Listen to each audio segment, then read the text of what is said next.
Introduction. It should be noted that the two poems When I Heard the Learned Astronomer by Walt Whitman and 324 by Emily Dickinson have both similarities and differences. They reveal the worldview of writers and dwell upon their perceptions of nature. From Whitman's writing, the reader can understand the author's appreciation of personal experience with nature rather than an application of a scientific approach towards cognizing it. In the same way, Dickinson tried to express her perception that it is essential to have personal experience with nature, but, in contrast to the first writer, she alludes to God to make her statement that it is possible to make contact with God by interacting and observing the environment rather than through regular visits to church. Similarities between Whitman and Dickinson, Nature and Science. In his poem, Whitman describes a speaker who is reluctant to listen to an astronomer's lecture and chooses to quit, finding comfort and inspiration when gazing at the stars. The core of the poem is in the contradistinction between a scientific, settled approach towards nature and an intuitive and sensual one. The author tried to emphasize that the natural world provokes the desire to cognize it, while an analytical attitude to it does not contribute to the spiritual experience of a person. Whitman and Dickinson similarities, nature and religion. Dickinson also reflects on the experience with the natural world. The poet refers to the topic of religion and the actual importance of the man-made building to worship God, the essence that is of sublime and immaterial character. This idea is evident from the following stanza. Some keep the Sabbath going to church. I keep it, staying at home, with a bobolink for a chorister, and an orchard for a dome. Therefore, it can be assumed that she expresses her idea that being in nature is more godly and genuine than attending a formal ceremony as a routine occupation. Whitman versus Dickinson, the language of the two authors.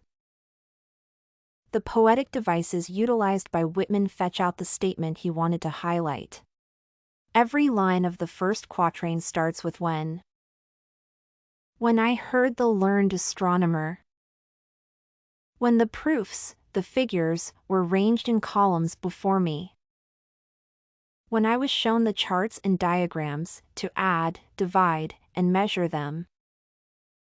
When I sitting heard the astronomer where he lectured with much applause in the lecture room. With the help of this device, he wanted to stress out the boredom and the analytical approach of science, while the second stanza is more elegant and descriptive to express the joy of nature contemplation. In contrast, Dickinson makes vivid use of metaphors to bring her perceptions to the forefront. The metaphor of birds and nature stresses the contradistinction between the God-created environment and the beliefs proposed by the church, which have to be supported by regular visits to the building made by people rather than to nature created by God. In addition, the two authors use different stylistic tools. Whitman's diction is rather simple, and it is free verse, while Dickinson's manner is more metaphoric. Her speech is more abrupt, and the use of punctuation is distinctive and unconventional.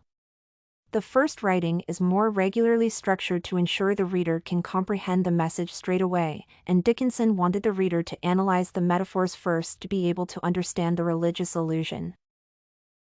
Conclusion. Thus, it can be concluded that both authors wanted to express their naturalistic and spiritual perceptions of the world. Nevertheless, the means they resorted to and the approaches used were different. Whitman rejected the analytical approach towards nature, and Dickinson turned down the necessity of religious domains, while nature and man are organic whole and it is not necessary to attend special and often formal ceremonies to be able to perceive nature. Moreover, the first poem makes use of meter and structure to emphasize its core message, while the second one highlights the author's statement through imagery.